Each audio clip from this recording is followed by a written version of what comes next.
Je vous traduis quelques versets de la Genèse, chapitre 6.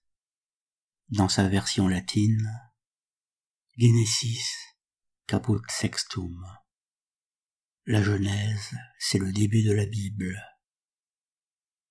Cumque coepicent homines multiplicari super terram. Cumque, et alors que, l'enclitique que correspond à la conjonction de coordination et alors que, homines coepicent, les humains avaient commencé, multiplicari, littéralement à être multipliés. C'est un infinitif passif qu'on peut traduire également par un pronominal, se multiplier. Super terram, sur terre. En latin classique, on dit plutôt in terra, in plus ablatif. On trouve même le pluriel interis en poésie, mais on rend souvent ce type de pluriel par un singulier dans les traductions usuelles. Ici, super terram, super littéralement au-dessus de, plus accusatif. Donc alors que les humains commencèrent de se multiplier sur terre, et filias procreascent, et engendrèrent des filles, procreascent, pour procreaviscent. Dans certaines formes du passé, ici subjonctif plus que parfait, la syllabe oui est parfois omise, et l'on a des formes syncopées concurrentes. Cum plus subjonctif, ici subjonctif plus que parfait. Les deux formes verbales coepicent et procreascent sont au subjonctif plus que parfait. Le chapitre précédent, le chapitre 5, caput quintum, évoque la génération d'Adam. Il faudrait y revenir quelques instants à cause d'une bizarrerie de syntaxe. Chapitre 5, verset 1, caput quintum, versiculus primus, hic est liber generationis Adam. C'est le livre de la génération d'Adam, au sens d'ici commence le livre de la génération d'Adam. Génération ou descendance, postérité, histoire, généalogie. Les formulations sont diverses et variées en fonction de la sensibilité du traducteur. Adam n'a pas de déclinaison, c'est le cas de la plupart des noms qui sont indéclinés, de manière sans doute à ne pas dénaturer leur apparence dans le texte. C'est une des difficultés constantes dans la traduction au latin. Sur ce sujet épineux, je vous renvoie à mon cours de latin autour du film américain datant de 1999, The Sixth Sense, titre rendu en français sans article, 6e sens, dont vous trouverez le lien en description de cette vidéo. Hic peut signifier ici, hic est liber, ici est le livre. Mais c'est plutôt hic liber ce livre. Si ça avait été une fable, on aurait eu haec est fabula. Le latin n'utilise pas le neutre, comme en français par exemple, c'est mon livre. Il accorde le démonstratif et dit hic est liber meus. Bien sûr, hic pourrait signifier ici, puisqu'ici se dit hic. C'est une des ambiguïtés de la langue latine. Mais au féminin, par exemple, c'est ma maison, on dirait haec est domus mea. Donc, hic est liber, c'est le livre, au sens d'ici commence le livre. On aurait pu écrire incipit liber. On trouvera cette expression dans les livres anciens, mais dans la Bible, le latiniste est allé au plus simple et a utilisé le verbe être. Donc, hic est liber generationis Adam, voici le livre de la génération d'Adam. C'est ici qu'intervient la difficulté que je voulais aborder. Indie qua creavit Deus hominem. Le jour où Dieu créa l'homme, ad similitudinem Dei fecit illum. Fecit illum, il le fit. Le pronom illum renvoie à hominem, Il correspond au français il le fit. Ad similitudinem Dei, à l'image de Dieu. Donc la phrase est bipartite. Le jour où Dieu créa l'homme, il le fit à l'image de Dieu. C'est la répétition du mot Dieu qui est étrange. On ne dirait pas, par exemple, Gilles joue sur la guitare de Gilles. Ça risquerait d'ailleurs d'être ambigu, car le deuxième Gilles pourrait ne pas être le même que le premier. Pour éviter cette répétition, et donc contourner cette ambiguïté, on utilise l'adjectif possessif réfléchi « son ». Ici au féminin « sa », Gilles joue sur sa guitare. En latin c'est pareil, on attendait plutôt le pronom adjectif réfléchi « suus », à la forme voulue par le contexte, ici « suam », accusatif féminin singulier, ad suam similitudinem, ou ad similitudinem suam. La place de l'adjectif possessif est assez souple en latin, à sa ressemblance. C'est d'ailleurs de cette manière-là qu'on formule l'énonciation en général. On dit Dieu a fait l'homme à son image. Mais ce n'est pas exactement ce que dit le texte. Dieu n'a pas fait l'homme à son image, Dieu a fait l'homme à l'image de Dieu. Quand on consulte la version grecque de ce même passage, la même étrange répétition apparaît. On note 4 petites différences entre la version grecque et la version latine. Premièrement, l'inversion Adam et homme. Le latin dit voici la génération d'Adam, puis Dieu créa l'homme, alors que le grec dit voici la génération des hommes, puis Dieu créa Adam.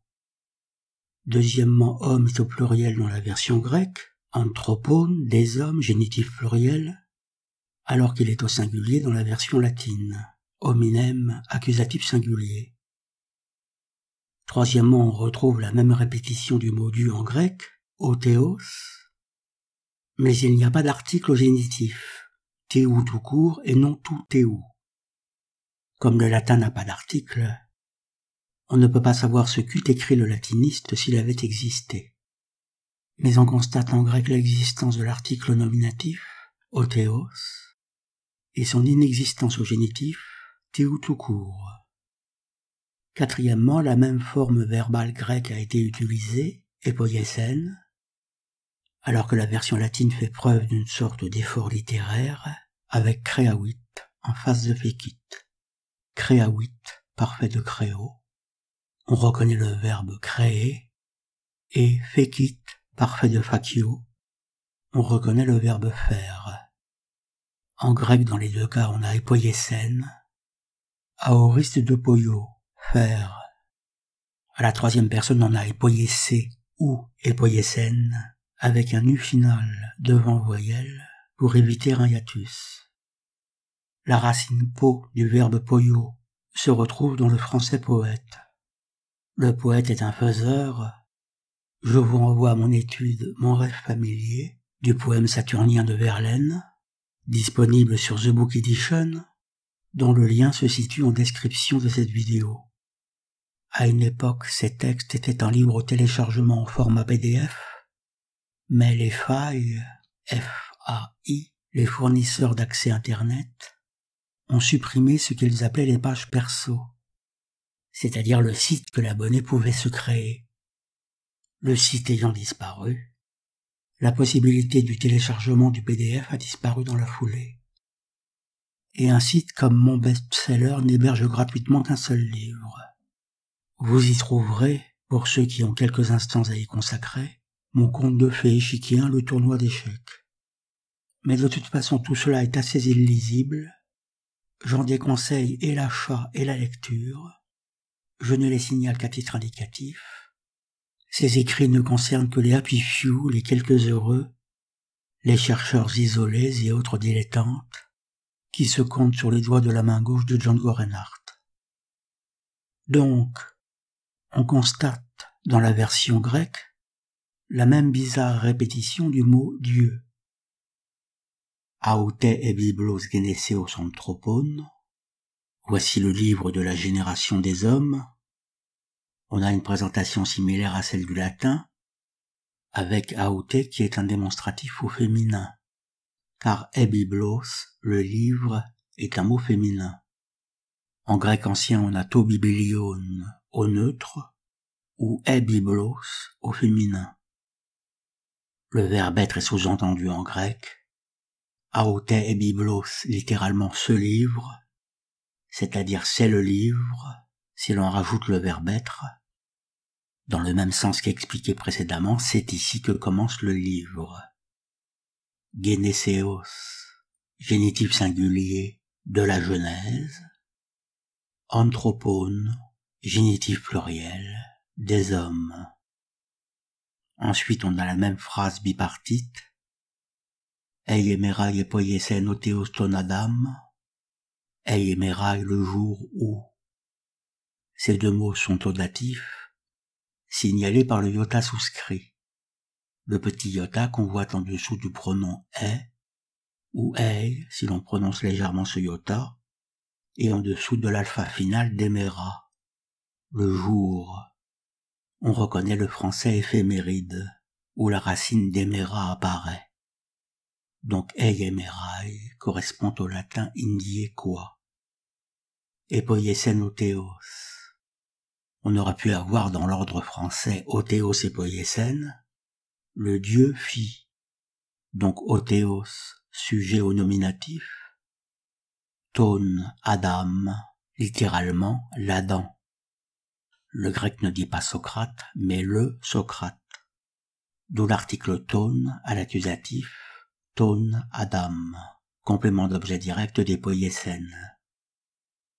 Donc, premier fragment de cette phrase bipartite, Eiemerai poiesen otheos ton Adam, le jour où Dieu fit Adam, Kateikonateu epoiesen auton. Epoiesen auton, il le fit. Ça correspond au latin fecitellum. Auton, tout comme illum, correspond au pronom français le. Il le fit. Il reste l'expression fondamentale, avec répétition du mot Dieu, Kateikonateu. On reconnaît le français icône.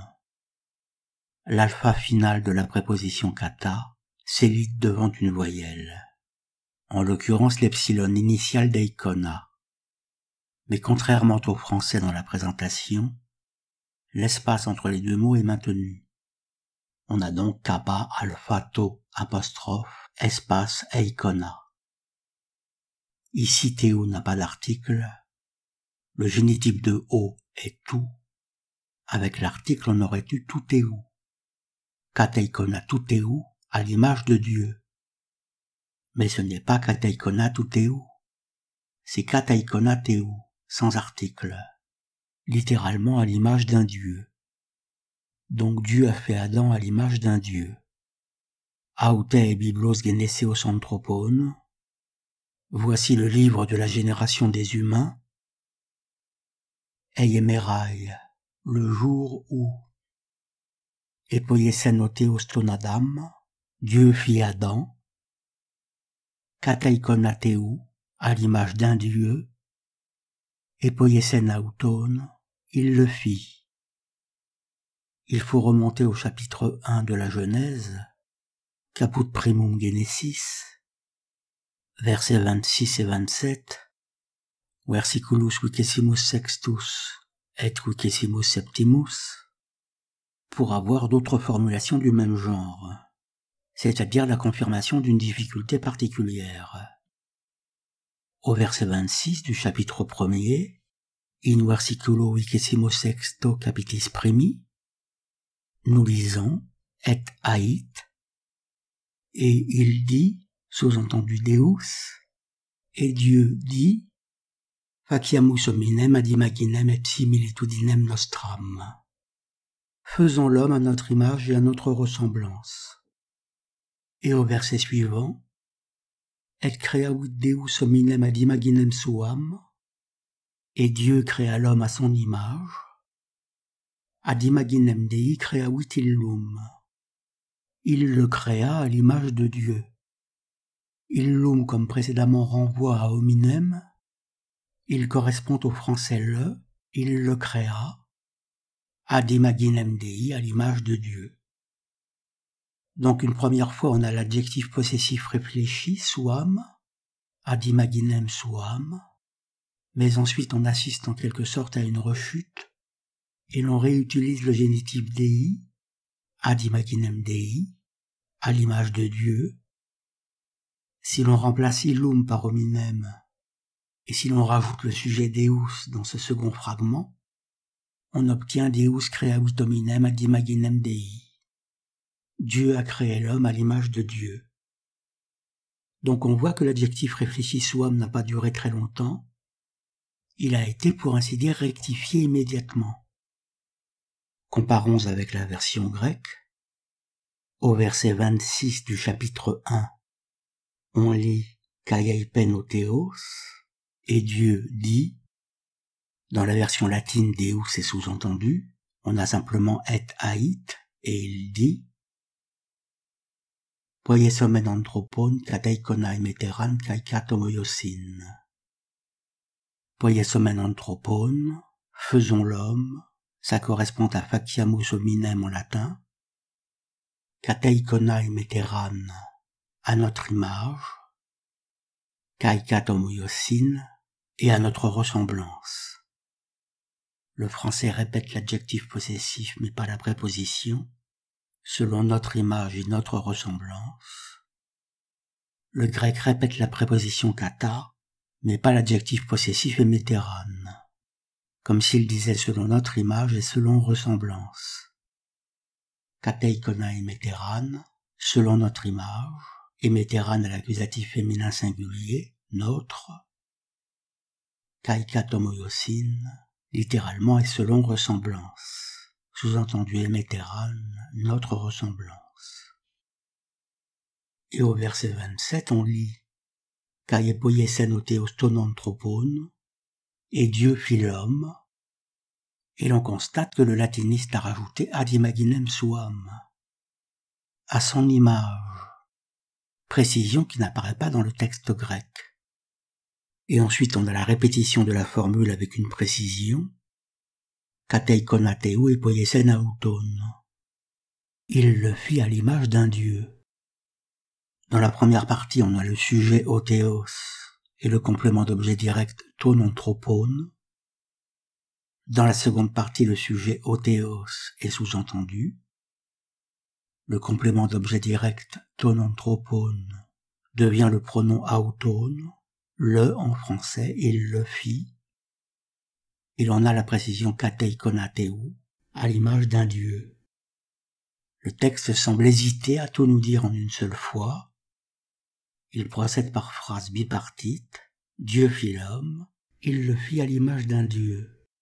Peut-être pour tenter de dissimuler cette répétition, car on aurait en une seule phrase Dieu fit l'homme à l'image d'un dieu. Deus fecit hominem ad imaginem Dei, o Theos, et poiesen ton anthropon, kateikonateu. Notez que le taux de la préposition kat et l'idée devient theta devant un esprit rude, d'où la graphie katomoiosin, car homoiosin est doté d'un esprit rude. Le mot commence par omicron, esprit rude, alors qu'eikona est doté d'un esprit doux, epsilon iota esprit doux. Le taux de la préposition kat et l'idée reste donc taux. D'où la différence de graphie entre kateikona et katomoiosin. Donc vous voyez qu'il y a une certaine gêne dans ces expressions et que les traductions diffèrent légèrement du latin au grec, même si le sens global est évidemment respecté. D'un point de vue traditionnel, et pour faire très court, la Bible aurait d'abord été une culture orale. Les premiers écrits dateraient du 8e siècle avant notre ère. Une traduction grecque, appelée Septante, du latin Septuaginta, 70, 70, puisque la légende raconte que 72 érudits auraient traduit la Bible en grec ancien, daterait du 2e siècle avant notre ère. Il y aurait eu ensuite plusieurs versions latines plus ou moins complètes, avant que saint Jérôme, au IVe siècle de notre ère, se charge de sa propre version latine, qui n'a été véritablement adoubée qu'au XVe siècle, au moment de l'invention de l'imprimerie, puisque la Vulgate est le premier livre imprimé en Occident. La langue allemande s'est consolidée à cette occasion par une traduction allemande de la Bible. Il y a eu une traduction française au XVIe siècle. Ces diverses traductions provenant soit directement de l'original, soit de la version gréco-latine. Une traduction en français naît à la fin du XIXe siècle, puis une autre émerge au début du XXe, et il y aura dans les années 1970 une autre tentative, qui sera une sorte de mot à mot par rapport à l'original en langue carrée, la Bible Chouraki, moins littéraire, car faisant autant que possible corps avec le texte originel. Pour mieux comprendre la difficulté que nous signalons ici, nous vous proposons le début de la Genèse rendu par André Chouraki. 1. En tête. Donc ce qu'on appelle Genèse, c'est en tête. Elohim créait les ciels et la terre. Donc ici on ne traduit pas le mot Elohim, on le translittère simplement en français. En principe Elohim est déjà un pluriel, mais pour plus de clarté, semble-t-il, un S final a été ajouté.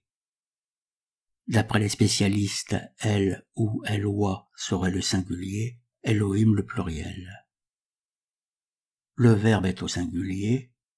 On a donc ici apparemment une contradiction grammaticale entre un sujet pluriel et un verbe au singulier. Dans toute la suite du texte, on constate le même principe d'un sujet pluriel doté d'un verbe au singulier, à quelques rares exceptions près, par exemple chapitre 20 verset 13 de l'entête. On a un accord similaire en grec ancien, mais au neutre seulement. Si le sujet est un neutre pluriel, le verbe se met au singulier. C'est une des curiosités de la grammaire du grec ancien. En français, on peut avoir le même type d'accord avec des sujets exprimant un collectif. Par exemple, multitude ou un grand nombre de, ou des expressions du même genre. On a le choix de mettre le verbe au singulier ou au pluriel, suivant que l'écrivain veuille insister sur l'unité d'ensemble ou sur la pluralité. Par exemple, une multitude est venue à la manifestation des Gilets jaunes, ou bien une multitude sont venus. Bien que dans l'absolu une multitude soit un sujet grammaticalement singulier, l'accord au pluriel par le sens est possible. Il en irait de même avec un grand nombre est venu ou un grand nombre sont venus. Il en va de même en latin, on a des accords de ce genre par le sens. On a donc cette bizarrerie dans la Bible d'un pluriel quasiment systématiquement accordé au singulier. En français, en latin, en grec ancien, on a contourné cette difficulté en traduisant le pluriel Elohim par le singulier Dieu, Deus, Othéos, peut-être pour l'orienter dans le sens d'un monothéisme. 2. La terre était tohu et bohu, une ténèbre sur les faces de l'abîme, mais le souffle d'Elohim planait sur les faces des eaux. 3. Elohim dit, une lumière sera, et c'est une lumière. 4. Elohim voit la lumière. Quel bien! Elohim sépare la lumière de la ténèbre. 5. Elohim crie à la lumière, jour. À la ténèbre, il avait crié, nuit. Et c'est un soir, et c'est un matin, jour 1. Dans ces conditions, on comprend mieux le pluriel faciamus hominem ad imaginem nostram. Faisons l'homme à notre image. Poiesomen anthropon kateikona emeteran. Ce serait un Elohim, ou pour être plus correct, un Éloi au singulier, qui parlerait à un groupe d'Elohim. Un Éloi, c'est-à-dire un représentant dans un groupe d'Elohim. Ou un El, car le singulier est elle ou Eloi. Ce conflit du pluriel et du singulier se retrouve dans d'autres passages de la Bible, par exemple le psaume 82 ou 81 suivant les numérotations. C'est facile à retrouver puisque c'est le premier verset de ce psaume qui dit dans la Vulgate « Deus stetit in synagoga Deorum ». Stetit parfait de sto, se tenir, stabat mater, la mère se tenait debout. On reconnaît le français stable, station, et dans ce verset on a Deus au singulier et Deorum au pluriel. Deus, Dieu, stetit, s'est tenu, c'est-à-dire a participé, in synagoga Deorum, à l'assemblée des dieux. C'est-à-dire que Dieu est à l'assemblée des dieux. Ce qui n'a aucun sens si Dieu est seul. En revanche, on peut parfaitement imaginer un Eloi, c'est-à-dire un représentant dans un groupe d'Élohim, qui assiste à une assemblée d'Élohim. Et ce qu'on appelle Dieu serait soit un groupe d'Élohim, soit le représentant d'un groupe d'Élohim. Ce qui évidemment ruine la signification traditionnelle. Dans la version Chouraki, les psaumes sont appelés louanges, et au chapitre 82, on a Elohim se poste au conseil d'El, El le singulier d'Elohim, Elohim pluriel se poste singulier au conseil d'El, il juge au sein des Elohim. C'est donc un représentant des Elohim qui juge au sein des Elohim. Dans la Bible en général, ce pluriel est supprimé par la traduction même, Dieu, Deus, Othéos, et dans le cas d'un pluriel avéré, comme faciamus, les exégètes invoquent parfois un pluriel de Trinité, ce qui est un peu fort de café étant donné que ça signifierait que l'Ancien Testament a été écrit à la lumière du Nouveau. Ils évoquent parfois un pluriel d'intensité, c'est-à-dire qu'on tourne en rond sans pouvoir expliquer ce pluriel, sachant qu'un pluriel de majesté est inconcevable. On n'imagine pas Dieu se parlant à lui-même dans un pluriel de majesté et disant « faisons l'homme à notre image ». Ce pluriel existe déjà en latin. On trouvera par exemple des expressions comme « ut diximus supra », comme nous l'avons dit précédemment. En français, on utilise aussi ce nous de majesté ou aussi nous de modestie. Un écrivain pourra dire par exemple dans notre livre, pour minimiser sa participation à sa composition, alors que tout le monde sait pertinemment qu'il en est seul l'auteur. On peut citer également le verset 22 du chapitre 3 de la Genèse, et haït, et il dit, sous-entendu Deus, et qui Adam, factus est, voici Adam, il a été fait, ou voici qu'Adam a été fait, voici unus ex nobis, comme l'un de nous. Dans la version Chouraki, le sujet est exprimé, c'est même un sujet à rallonge, puisqu'on a Yahvé, Adonai, Elohim. Yahvé qui est un acronyme de 4 lettres, écrit en majuscule, comme on dirait par exemple SNCF. Les commentateurs évoquent un tétragramme, qui traduit, disent certains, le verbe être au passé, au présent et au futur. Il a été, il est et il sera, pour désigner l'Éternel. Adonai, qui est également un pluriel, mais Seigneur. Donc, Yahvé Adonai Elohim, qui représente à la fois un singulier et un pluriel. Yahvé serait soit le chef des Elohim, ou le chef d'un groupe d'Elohim, qu'on traduit par Dominus Deus, ou Deus tout court, en français le Seigneur par exemple. Voici, le glébeux est comme l'un de nous. Le grec dit Othéos, Kaiaipen Othéos, et Dieu dit. Donc le latin supprime le sujet, et haït, et le grec traduit par Othéos, c'est-à-dire qu'il ne fait aucune différence entre Elohim tout court et Yahvé Adonai Elohim. Il faut donc probablement repenser la Bible au pluriel. Mais bien entendu, ça ne va pas plaire à tout le monde. Chapitre 1 de la Genèse, verset 26 de la version Chouraki. Elohim dit, donc toujours cette ambiguïté sujet au pluriel, verbe au singulier, nous ferons Adam, le glébeux, à notre réplique, à notre ressemblance. Verset 27.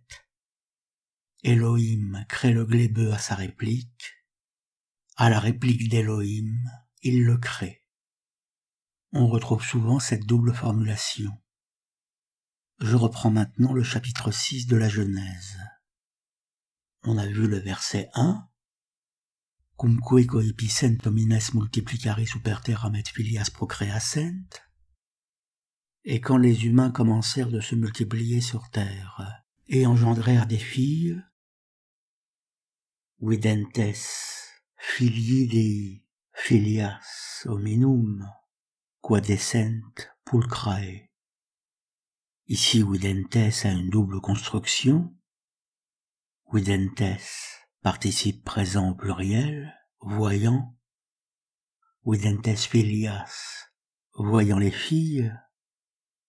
Et videntes quod, voyant que. Ce n'est pas du latin classique. Le traducteur a essayé de coller aux mots originels. Donc, filii Dei, les fils de Dieu, c'est-à-dire les fils des Elohim, si l'on chouraquise en quelque sorte notre compréhension. Videntes, voyant. Filii, sujet au nominatif pluriel. Videntes, participe présent au nominatif pluriel, se rapportant à filii. Filii Dei videntes, les fils des Elohim, voyant. Filias hominum, les filles des hommes.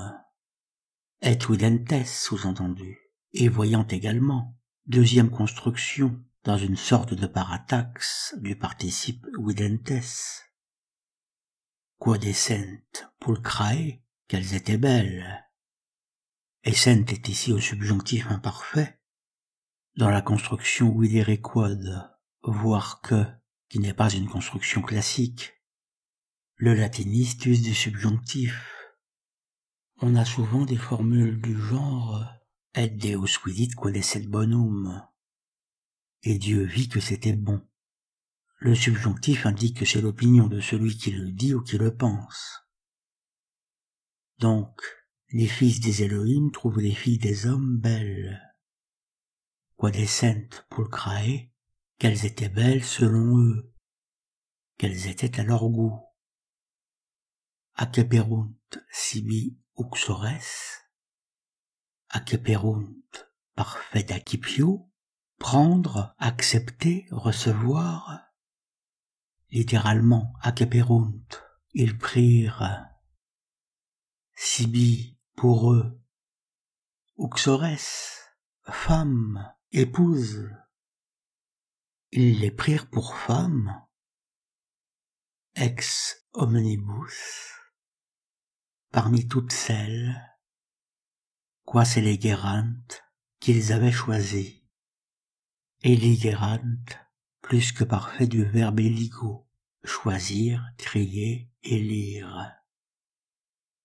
Videntes filii Dei, les fils des Elohim voyants. Filias hominum, les filles des hommes. Et voyant dans le même temps, sous-entendu, quadescent pulcrae, qu'elles étaient belles. Acceperunt sibi uxores, ils les prirent pour femmes, pour épouses. Ex omnibus quas elegerant, parmi toutes celles qu'ils avaient choisies.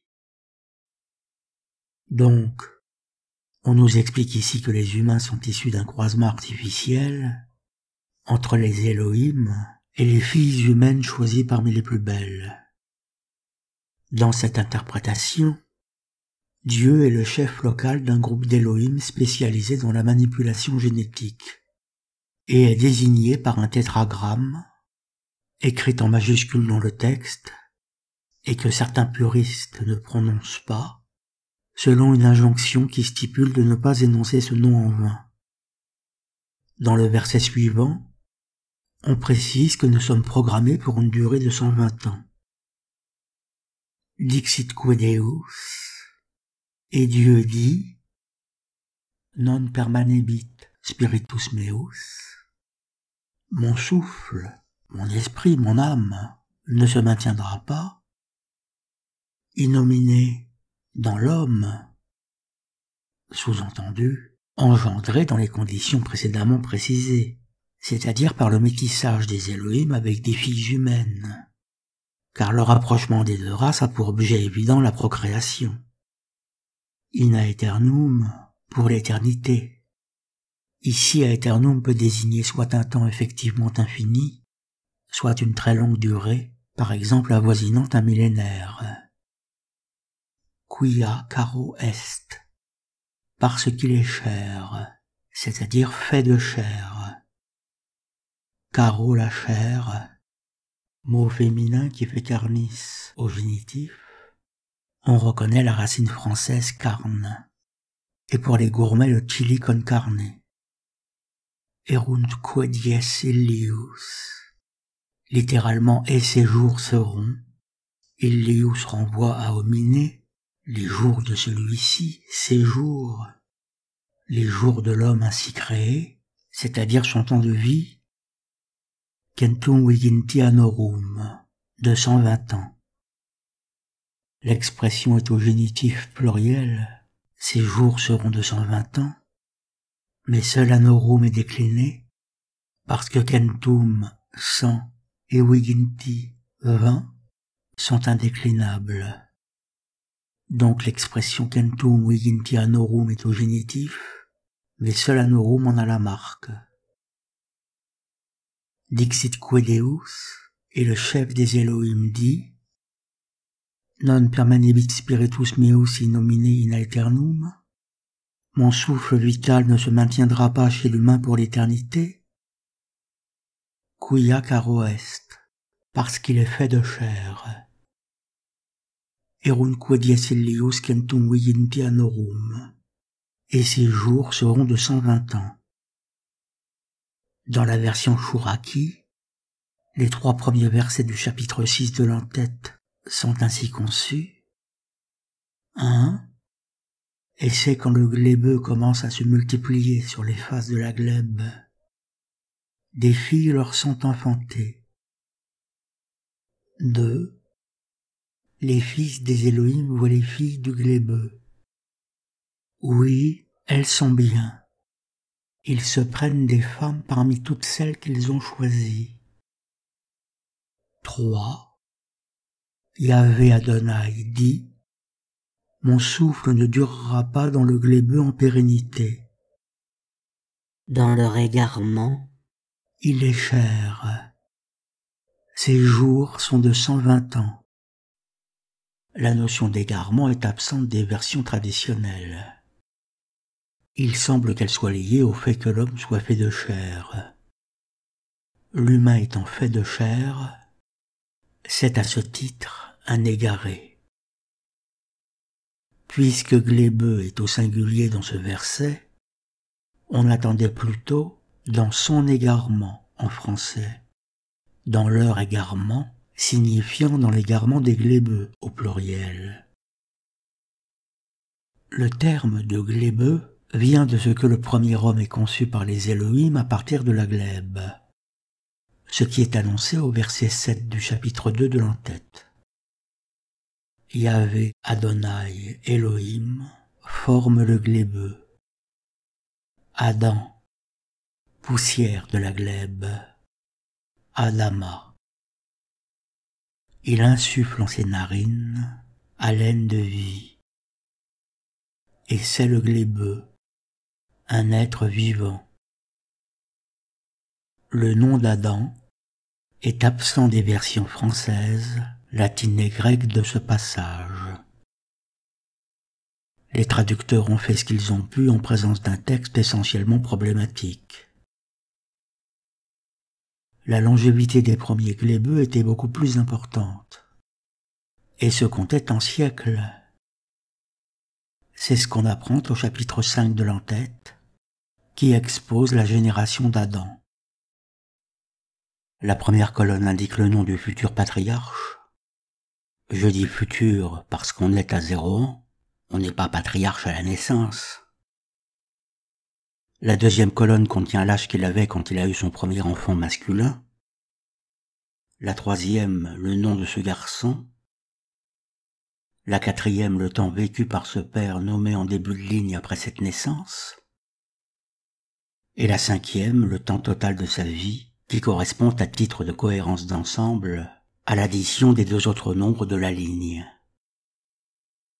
Tout se conçoit par rapport à la première naissance masculine. Il y a un avant et un après. Et pour clore la ligne, l'addition de cet avant et de cet après soit le temps de vie total du patriarche. Adam avait 130 ans quand il eut Cheth. Il vécut 800 ans après l'avoir eu. Il a donc vécu 930 ans en tout, soit 130 plus 800, durée pendant laquelle il eut des fils et des filles, mais seul le premier mâle est cité dans le cadre de cette chronologie restreinte. La ligne suivante se place du point de vue du premier garçon cité précédemment. Cheth avait 105 ans quand il eut Enoch. Il vécut 807 ans après l'avoir eu. Il a donc vécu 912 ans en tout, 65 plus 807, durée pendant laquelle il eut des fils et des filles. Et ainsi de suite. Il y a 13 patriarches, 10 allant d'Adam à Noé, plus les 3 fils que Noé a eus à l'âge de 500 ans. Il faut citer le cas particulier d'Enoch, arrière-grand-père de Noé. Pour un nom de la première colonne, le père se trouve juste au-dessus, le grand-père au-dessus encore, l'arrière-grand-père au-dessus encore, etc., si la ligne existe. Donc le père de Noé est Lémec, son grand-père Métouchéla, son arrière-grand-père Enoch. Noé ou Noah, Enoch ou Hanok, les translittérations peuvent différer d'une version à l'autre. Donc, cas particulier pour Enoch, qui à 65 ans a eu Métouchéla, et semble n'avoir vécu que 300 ans après, soit 365 ans en tout. En réalité, c'est le seul dont on n'indique pas la mort par la phrase latine dans la Vulgate « et mortuus est » et il est mort. C'est aussi le cas de Noé, mais il en est ainsi parce que la narration s'arrête avec la naissance de ses 3 fils, Shem, Ham et Yéphet. S'agissant d'Enoch, le récit diffère et bifurque de l'exposé systématique au sens où il a des contacts avec les Elohim, ce qui est raconté du verset 21 au verset 24. Hanok vit 65 ans. Il fait enfanter Métouchéla. Hanok va avec l'Elohim. Toujours le singulier marié au pluriel, l'article français singulier le, et l'idée devant voyelle, et Elohim au pluriel, dans une syntaxe perpétuellement contradictoire. Donc Hanok va avec l'Elohim, après avoir fait enfanter Métouchéla, 300 ans. Donc après la naissance de Métouchéla, Hanok va avec les Elohim pendant 300 ans. Il fait enfanter fils et filles. Et c'est tous les jours de Hanok, 365 ans. Hanok va avec l'Elohim, puis il n'est plus. Oui, Elohim l'a pris. La Vulgate utilise le verbe ambulo, se promener, marcher. On reconnaît le français déambuler pour dire qu'Enoch est allé avec les Elohim. Et ambulawit, Enoch cum Deo. Et ambulawit Enoch cum Deo. Et Enoch s'est promené avec Dieu. c'est-à-dire les Elohim. Il marchait avec les Elohim, il s'entendait parfaitement avec eux, il était reconnu par eux comme étant quasiment un des leurs. Le verbe ambulu apparaît une deuxième fois peu après dans une syntaxe identique, ambulawit cum Deo, et il a marché avec Dieu. Et non apparuit, et il n'apparut pas, ou ne fut pas visible. Apparuit, parfait du verbe appareo. Et non apparuit, et il disparut. Quia tulit eum Deus. Quia tulit eum Deus, parce que Dieu l'a pris. Tulit, parfait de féro, porter, d'où transporter, emporter, etc. Et ce statut particulier est confirmé par le livre d'Enoch. Ce livre marginal, qui a fini par être considéré comme apocryphe au IVe siècle de notre ère, est une sorte de développement du chapitre 6 de la Genèse. Il est peu probable que la Bible ait été écrite par des humains, en tout cas en ce qui concerne le cœur du cœur de ce texte. Il n'est pas pensable que des humains très antiques aient pu inventer un alphabet numérisé aussi sophistiqué. C'est forcément un artefact, quelque chose de donné venant de l'extérieur, récupéré et augmenté ensuite par des clébeux. Le donné se signale par sa fixité, par l'absence de variante. Si vous inventez une langue, il n'y aura pas de variation. C'est là le signe de l'invention. Pas de variante dans les hiéroglyphes, pas de variante dans le cunéiforme. Tout cela est forcément suspect, car le réel est en variation perpétuelle. On peut à peine lire Montaigne dans le texte aujourd'hui. La littérature médiévale est illisible sans traduction moderne. Arthur et les chevaliers de la table ronde, Lancelot du lac, le chevalier au lion de Chrétien de Troyes, Merlin l'enchanteur, Perceval le Gallois, la quête du Graal, etc. Tout cela est illisible en ancien français. On accède à ces œuvres, par exemple via la collection des lettres gothiques, qui sont en général bilingues, le français médiéval sur la page de gauche et le français moderne sur la page de droite. Quant à savoir qui sont ces Elohim dont nous serions partiellement issus, les hypothèses sont aussi diverses que variées. Je termine cette vidéo par le récit de la naissance de Noé à la fin du livre d'Enoch, chapitre 105 et dernier de cet ouvrage divisé en 5 livres. C'est un conte de fées qui procède par code, mais certains détails périphériques à la narration, qui échappent pour ainsi dire à l'auteur, sont intéressants. Le livre d'Enoch est considéré comme antédiluvien. La tradition rapporte qu'il aurait fait partie de l'arche de Noé. Il serait donc entre autres une sorte de porte-bonheur à ce titre. Il est en libre téléchargement dans sa version française sur la toile électronique géante. La naissance de Noé est racontée du verset 1 à 20 du chapitre 105. À la naissance de Noah, Lémec va voir son père Métouchéla, n'osant sans doute pas aller voir directement son grand-père Hanoch, en espérant que Métouchéla aille voir à son tour son père Hanoch, pour obtenir des explications sur cette naissance miraculeuse. Vous voyez qu'Hanoch a 65 ans à la naissance de Métouchéla, il a 252 ans à la naissance de Lémec, soit 65 plus 187, il a 434 ans à la naissance de Noah, soit 65 plus 187 plus 182. Comme la vie terrestre d'Hanoch est de 300 ans après la naissance de son fils Métouchéla, cela fait 134 ans qu'il a disparu de la circulation à la naissance de Noah.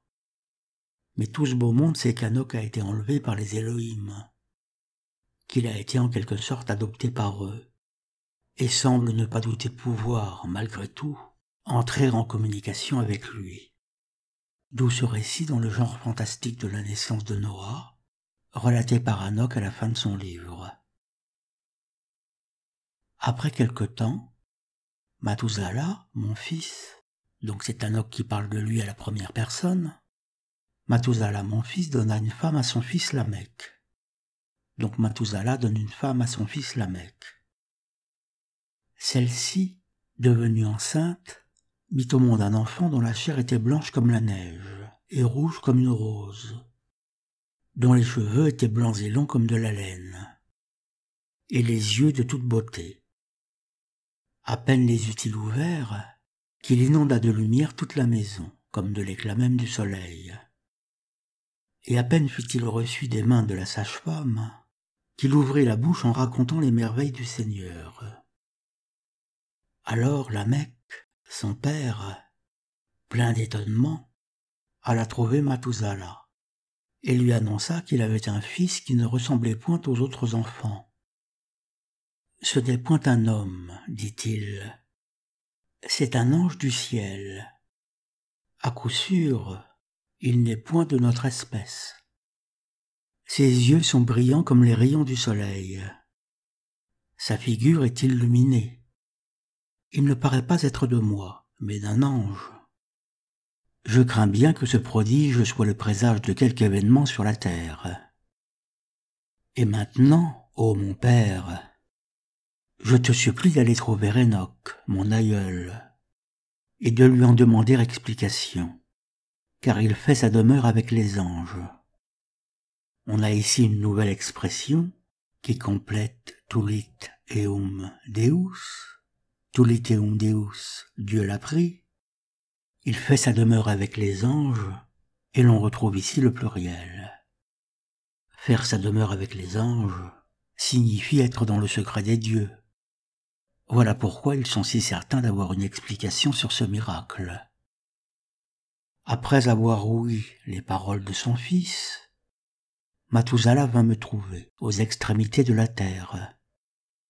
Formule très intéressante, non pas dans le ciel, comme on aurait pu l'attendre, mais aux extrémités de la terre.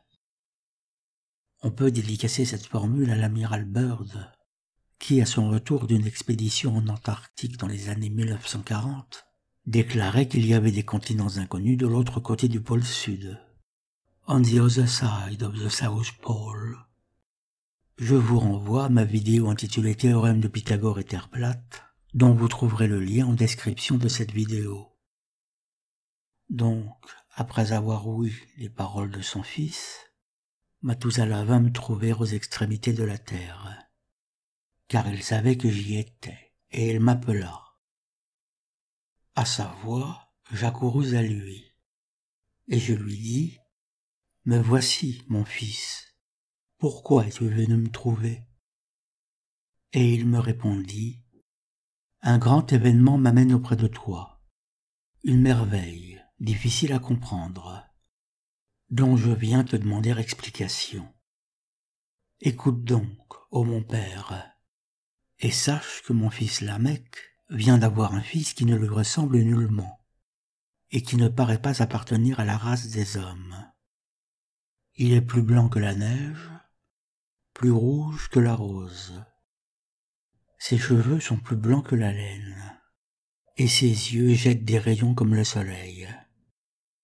Quand il les ouvre, il remplit la maison de lumière. Et aussitôt qu'il est sorti des mains de la sage-femme, il a ouvert la bouche et béni le Seigneur.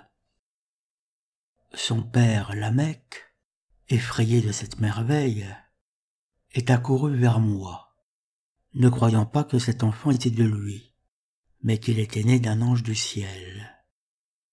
Et voici, je suis venu à toi afin que tu me découvres la vérité de ce mystère. Alors moi, Enoch, tout ce qui précède était raconté par Enoch, et maintenant il y a un retour à la première personne. Alors moi, Enoch, je lui répondis, « Le Seigneur est sur le point de faire une nouvelle œuvre sur la terre. » Ici, il faut apprécier l'expression « sur le point », étant donné qu'Enoch va annoncer à son fils le déluge. Or, le déluge aura lieu après la naissance des 3 fils de Noé, c'est-à-dire dans 5 siècles. Vous voyez que Noé a eu ses 3 fils à l'âge de 500 ans. Enoch va annoncer non seulement le déluge, mais aussi les 3 futurs fils de Noé. Donc avec cette indication, le Seigneur est sur le point de faire une nouvelle œuvre sur la terre. On voit que la notion de temps chez les anges est très différente de la nôtre. Réaliser quelque chose dans un demi-millénaire, c'est pour eux être sur le point de réaliser quelque chose. Je l'ai vu dans une vision.